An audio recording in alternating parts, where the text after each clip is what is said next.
The reluctant captain. Captain Zrelvax of the merchant vessel Stellar Drift stood in the docking bay of Meridian Station, all four of his arms crossed in displeasure.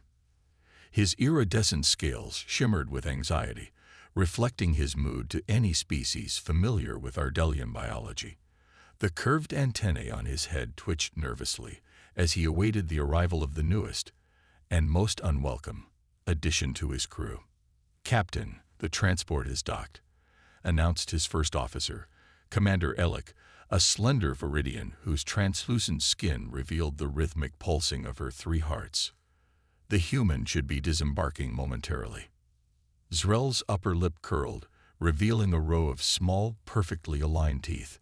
"Remind me again why we're allowing a Death Worlder on my ship." The Galactic Commerce Guild's new regulations require all vessels traveling through regulated space to have at least one human crew member. Ellick replied patiently, having explained this multiple times over the past solar cycle. "Without compliance, we lose our premium trading licenses and access to the most profitable routes." "Bureaucratic extortion," Zrel muttered. "Do you know what happened to Captain Jorax's ship last cycle? His human crew member solved an engine malfunction by hitting the quantum regulator with a metal tool and reciting what they called percussive maintenance prayers. The engine worked, but it also developed sentience and tried to adopt the human as its offspring." Commander Ellick's skin momentarily flushed blue with amusement. "That story is likely exaggerated, Captain. And what about the Celestial Voyager? Their human allegedly survived an explosive decompression by holding their breath for 8 minutes while repairing the hull breach with nothing but emergency sealant and determination. No species should be able to do that. It's unnatural." Before Ellick could respond, the airlock doors slid open, and a surprisingly unremarkable figure stepped through. The human was female, of average height for her species, with dark hair pulled back from her face and warm brown skin. She carried a single duffel bag that made an unsettling clinking sound when she set it down. "Captain Vax, Maya Chen, engineering specialist," she said, extending her hand in the traditional human greeting. Zrel reluctantly extended his lower right arm, careful to keep his grip light. Humans came from a high-gravity world, which meant they possessed alarming strength despite their fragile appearance. "Lieutenant Chen, welcome aboard the Stellar Drift," he said stiffly. "I trust your journey was uneventful." "Well, the transport's life support hiccuped somewhere near the sickness void, but I patched it with some spare parts and duct tape. Nothing serious." She shrugged as if temporary life support failure was a minor inconvenience rather than a potential catastrophe. Zrel's antennae stiffened in alarm. "You modified another ship's life support system without authorization. Would you prefer I let it fail completely?" Maya asked, raising an eyebrow. The captain seemed pretty grateful once he could breathe again. Commander Ellick stepped forward, her skin now pulsing with a curious golden hue. "Your personnel file mentions experience on 3 previous vessels. What happened to them?" "The Aurora Dawn is still in service, though they had to rebuild the port nacelle after that incident with the quantum spider nest. The Horizon Seeker was decommissioned after we discovered that wormhole shortcut. Turns out it wasn't supposed to exist according to physics, so the Science Guild bought the ship for research." "And the Starfall?" Maya paused, her expression momentarily clouding. "Well, it's technically still out there, just in a different dimensional phase. The crew got rescued, though." Zrel made a strangled sound in his throat sac. "Different dimensional phase. Rescued?" "Standard procedure now includes interdimensional emergency beacons for exactly that reason," Maya said brightly. "I designed them myself after the incident. Anyway, where's my station? I'd love to familiarize myself with your engineering systems before my shift."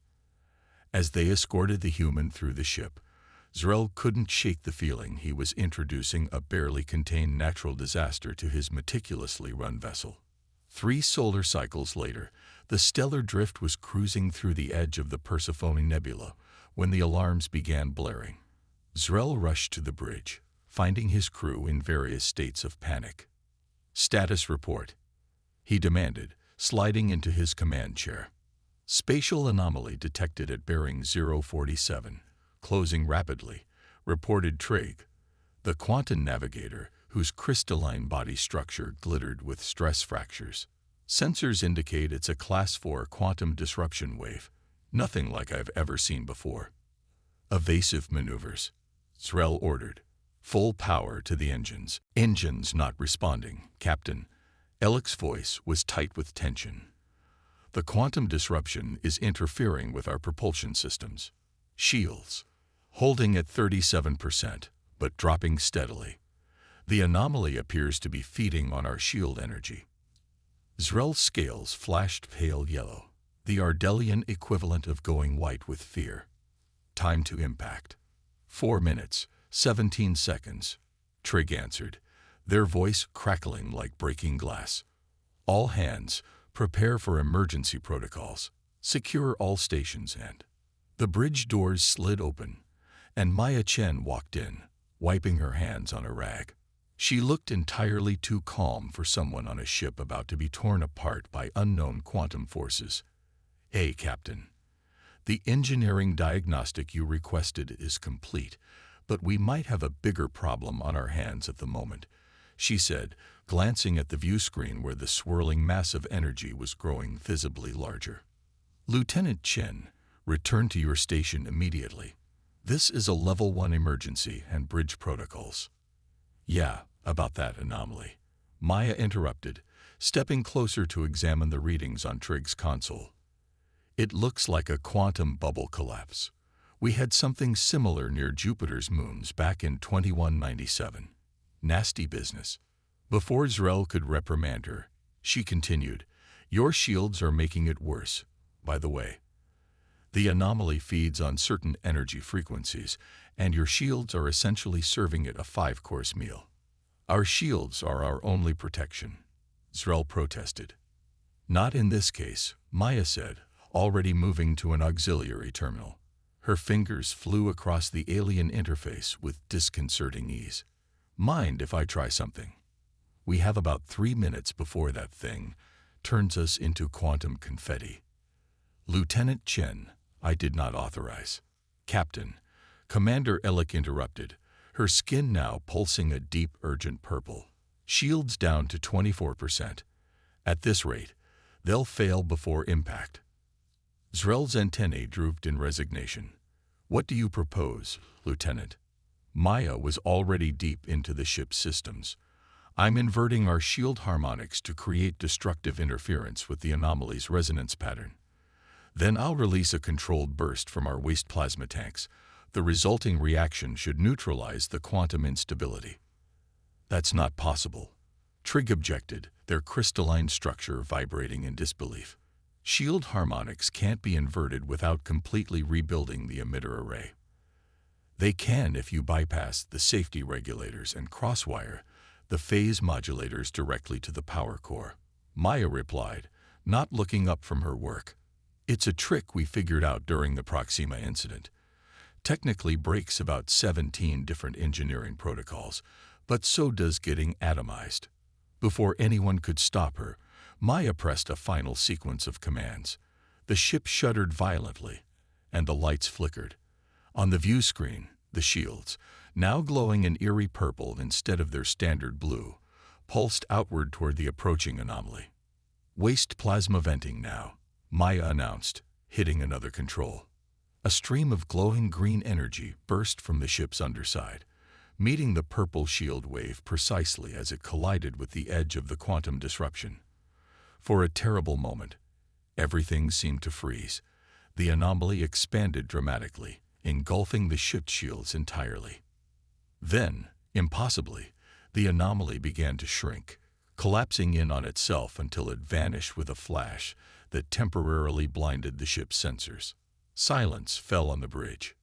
"Damage report," Zrel finally managed, his voice barely above a whisper. "Minor systems fluctuations, but no significant damage, Captain," Ellic reported, her skin cycling through colors of confusion and relief. The anomaly is completely gone. All eyes turned to Maya, who had already moved on to adjusting something else in the ship's systems. "What?" she asked, noticing their stares. "Oh, I'm just resetting the safety protocols I had to disable. Don't worry, we weren't in any real danger." Well, except for those few seconds when the reaction could have cascaded and compressed us into a micro-singularity. But the odds of that were only about 20%. Zrel felt his scales ripple in horror. 20% chance of creating a black hole. Maya shrugged. Better than the 100% chance of quantum disintegration we were facing. By the way, you might want to recalibrate your long-range sensors. They should have detected that anomaly at least 6 hours ago. As Maya casually walked off the bridge to finish her work, Captain Zrelvax understood for the first time why humans were so feared throughout the galaxy. And why, despite that fear, every smart captain secretly wanted one on their crew. The human factor. Word of the stellar drift's encounter with the quantum anomaly spread quickly through the shipping lanes. Captain Zrel found himself fielding inquiries from other captains about his human crew member, most phrased along the lines of, "Is it true your humans saved the ship by creating a controlled quantum reaction that should have been theoretically impossible?" Zrel had taken to simply answering, "Yes," and she did it while complaining that our food synthesizer couldn't make proper coffee. In the weeks that followed, Zrel observed Maya with growing fascination and trepidation. She integrated seamlessly with the engineering team, though her methods often left the chief engineer, a methodical Talaxian named Morv, in states of alternating awe and horror.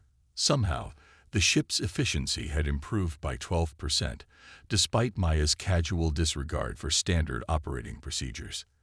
The crew's response to her presence was equally confounding. Initially wary of the Death Worlder in their midst, many now sought her company during recreation periods. Maya taught them bizarre human games like poker and something called charades that seemed to involve humiliating oneself through incomprehensible physical gestures. "I don't understand," Zrel confessed to Commander Ellick during one of their private briefings. "She should be terrifying to them. Did you know she can survive in vacuum for nearly 2 minutes without protection? I saw her records. During the Starfall incident, she passed through open space to reach an emergency shuttle. Perhaps that's precisely why they're drawn to her," Ellick suggested, her skin rippling thoughtfully. "There's security in having someone so resilient nearby." Their conversation was interrupted by an urgent call from the bridge. "Captain, to the command center immediately. Unidentified vessels approaching at high velocity." When Zrel and Ellick arrived, the tactical display showed 3 ships closing rapidly on their position. "Configuration matches Kryvax raiders, Captain," reported the tactical officer, a Naborian whose quills were fully extended in alarm. "They've jammed our communications and are blocking our jump trajectory." Zrel felt his scales tighten against his body. The Kryvax were notorious pirates who operated in this sector, known for their brutality and advanced weapons technology. The Stellar Drift was a merchant vessel, not a warship. Evasive maneuvers, maximum thrust. Try to reach the shadow of that asteroid field. We might be able to. The ship rocked violently as the first volley of enemy fire struck their shields. Shields at 82% and falling. The tactical officer announced. "They're using focused ion cannons to disable our engines. Return fire with defensive arrays only," Zrel ordered, knowing their minimal armaments would do little against dedicated raiders. "Continue evasive patterns and, hey, Captain." Maya's voice came through the comm system. "I'm picking up some weird feedback in the engineering systems. Are we under attack?" "Lieutenant Chen, remain at your station," Zrel responded sharply. "This is a tactical situation." "Roger that. By the way, if those are Kryvax raiders out there, you should know they typically use a trinary attack formation, with their shields synchronized to cover each other's blind spots." The bridge fell silent. Zrel pressed the comm button again.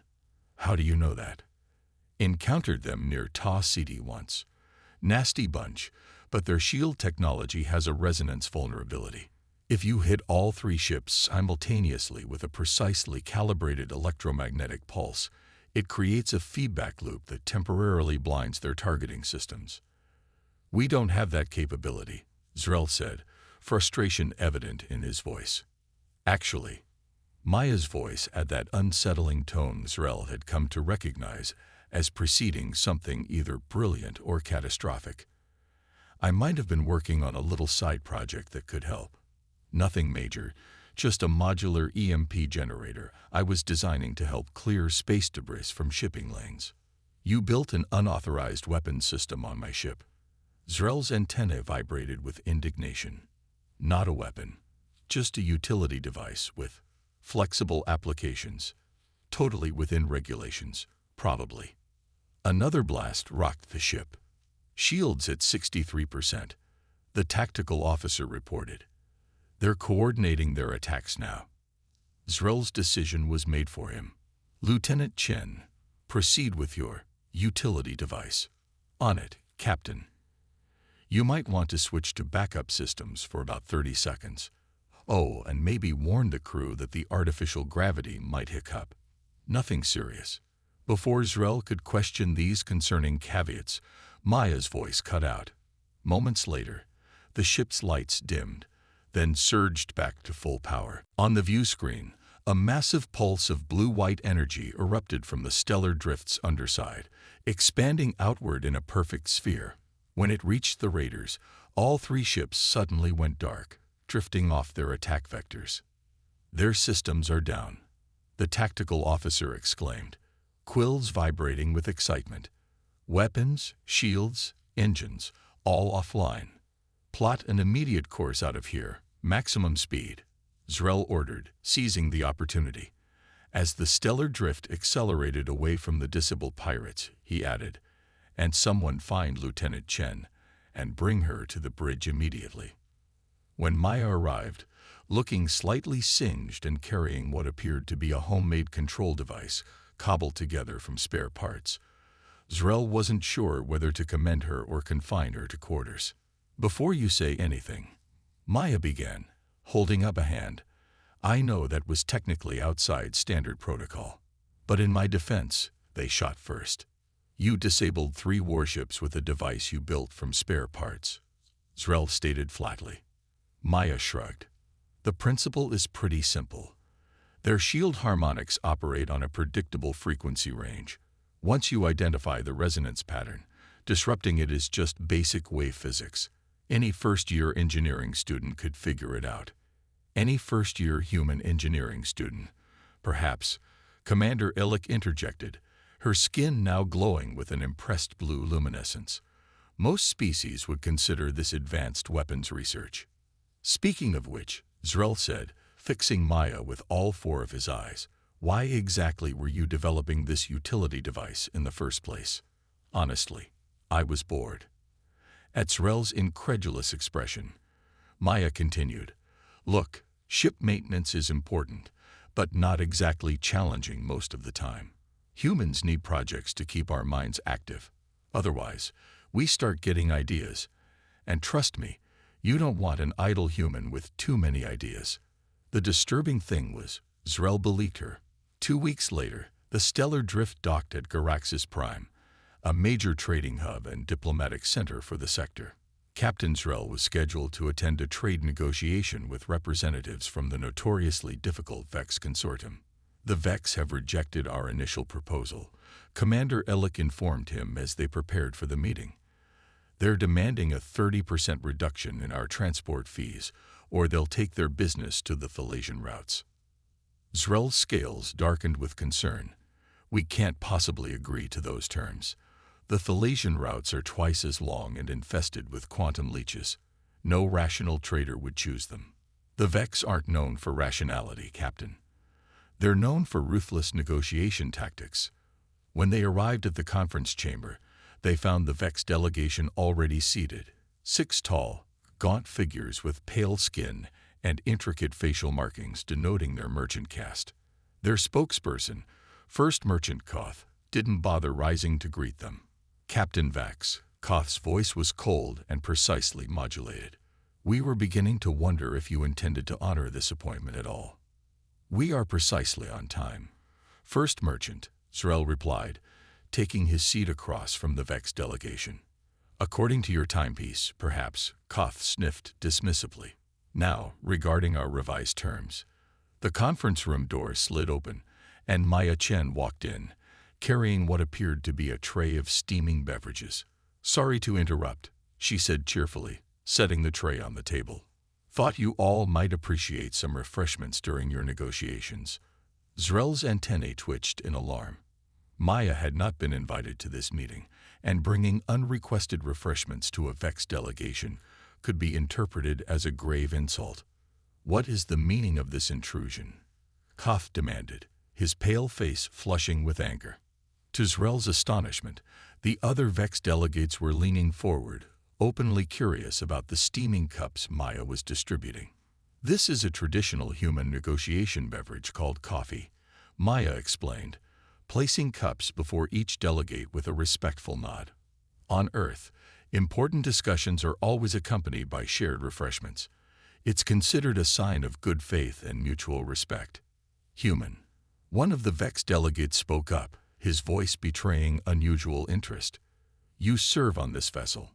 Lieutenant Maya Chen, engineering specialist, she confirmed with a smile. Captain Vax runs one of the most efficient operations I've had the privilege to serve with. The Vex delegates exchanged significant glances. Koth's demeanor shifted subtly. We were unaware that the Stellar Drift employed human crew members, he said, cautiously lifting his cup and inhaling the aroma. This changes certain factors in our considerations. What followed was the most perplexing trade negotiation of Zrel's career. The Vex not only withdrew their demand for reduced fees, but agreed to an exclusive shipping contract that was 15% above market rates. The only condition, that human crew members would personally oversee the handling of their most valuable cargoes. As they left the conference chamber, Zrel pulled Maya aside. What just happened in there? Maya looked genuinely surprised. You didn't know?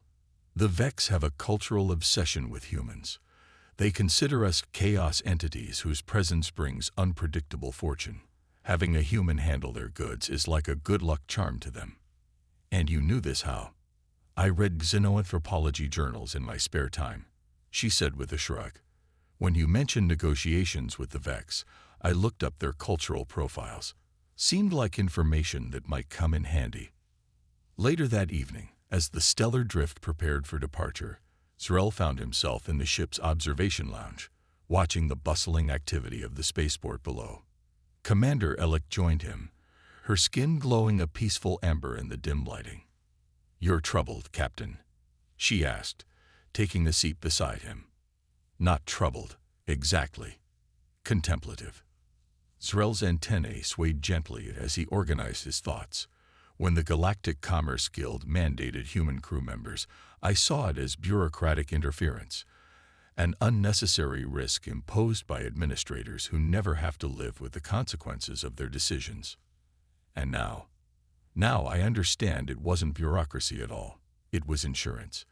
He turned to face his first officer. Think about it, Elec. Humans are terrifying not because they're dangerous, though they certainly can be, but because they don't think like the rest of us.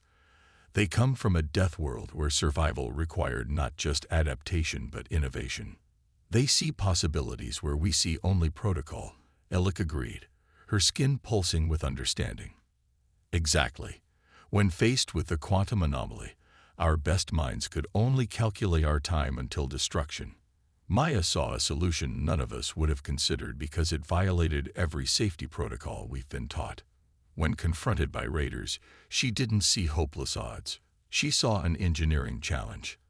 And in negotiations, she leveraged cultural knowledge that none of us had bothered to acquire. So the human unpredictability that you feared is precisely what makes them invaluable, Zrel finished. The galaxy is chaotic, Elec. Regulations and protocols can only take us so far. Sometimes you meet a species crazy enough to hit a quantum regulator with a wrench while reciting maintenance prayers. As if summoned by their conversation, Maya appeared at the entrance to the lounge. "Captain, you should come to engineering when you have a moment. I've been thinking about our warp efficiency, and I have some ideas that might just qualify as slightly alarming but potentially revolutionary." Zrel found himself laughing, a sound that startled both his first officer and his human engineer. "Lieutenant Chen, I have no doubt. Lead the way."